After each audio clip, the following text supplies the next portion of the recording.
देख रहे हैं न्यूज़ 7 हिंदी। राष्ट्र प्रथम।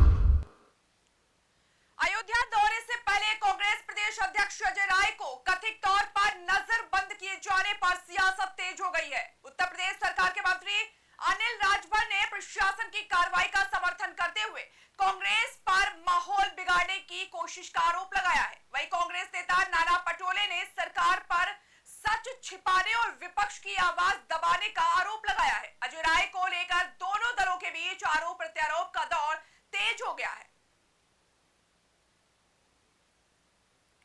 ये उपद्रवी लोग हैं। गिने चुने 150 की संख्या में ये जाकर सिर्फ मीडिया में अपना स्थान बनाना चाहते हैं। आप याद करिए, जब माननीय न्यायालय का फैसला आया तब इनकी प्रतिक्रिया क्या थी। भगवान का मंदिर ना बने, इस बात की कोशिश कांग्रेस पार्टी ने हमेशा से किया और आज चले हैं अयोध्या जी उपद्रव करने। तो प्रशासन ने अच्छा किया, और ज्यादा उपद्रव करेंगे तो जेल भी जाना पड़ेगा। वहां उदंडता और उपद्रव के लिए कोई स्थान अयोध्या जी में नहीं है, और कांग्रेस जैसी घृणित मानसिकता के लिए तो और भी जगह नहीं है। इसलिए ये बेवजह का ड्रामा कर रहे हैं, और उत्तर प्रदेश में इनका ड्रामा चलने उलने वाला नहीं है। बहुत अच्छा किया प्रशासन के लोगों ने। डाकुओं ने जो डाका मारा है वो छुपाने के लिए कोशिश उनकी शुरू है। नकली एसआईटी बनाई, एसआईटी का कोई मतलब नहीं है उसमें। अभी भी अयोध्या में वहाँ के पुलिस स्टेशन में गुनाह दाखिल नहीं किया गया। तो ये डाकू जो है बीजेपी के, जो भगवान श्री राम जी के नाम से जो लूट मचाई है, डाका डालने का काम शुरू किया है, वो वास्तविकता देखने के लिए कांग्रेस के हमारे वहाँ के अजय राय, उत्तर प्रदेश के कांग्रेस के मुखिया और उनके साथी जाने वाले थे, और विद परमिशन जाने वाले थे। सरकार डर गई और उनको अरेस्ट कर लिया उनके घर से।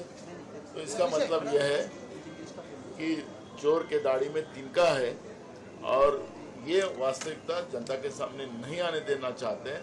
लेकिन जनता जान गई है कि बीजेपी भगवान श्री राम जी के नाम से डकैती डाल रही है, या हिंदुस्तान की जनता जान गई है। कितना सही है इस तरीके का कदम उठाना सरकार की ओर से?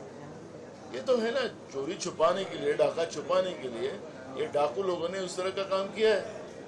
अगर मुझे मेरे श्रद्धा स्थान में मेरे भगवान श्री राम जी के दर्शन के लिए, रामलला के दर्शन के लिए अयोध्या में जाना है, तो ये कौन होते हैं बीजेपी वाले?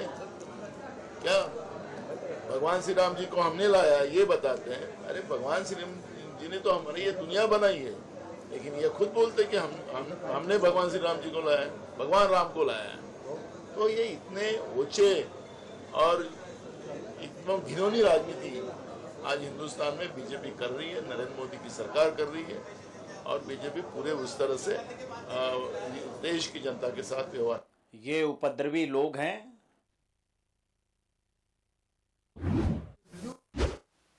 कर्नाटक सरकार के मंत्री प्रियांक खरगे ने विशेष गहन पुनरीक्षण यानी एसआईआर को लेकर चुनाव आयोग पर सवाल उठाए हैं। उन्होंने कहा कि उनकी पार्टी ने एसआईआर की प्रक्रिया पर 12 आपत्तियां दर्ज कराई थी, लेकिन मुख्य चुनाव आयुक्त की ओर से कोई जवाब नहीं मिला। खरगे ने आरोप लगाया कि चुनाव आयोग सरकार के इशारों पर काम कर रहा है और सरकार जन समर्थन की कमी के चलते ऐसे कदम उठा रही है।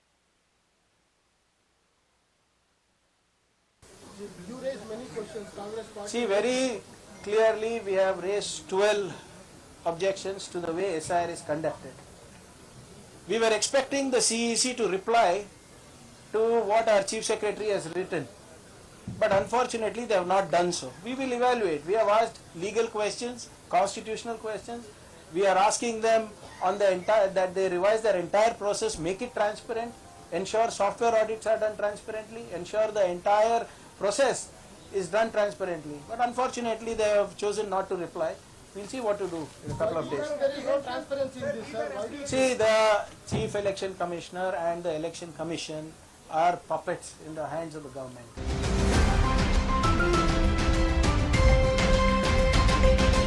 आप देख रहे हैं न्यूज़ 7 हिंदी, राष्ट्र प्रथम।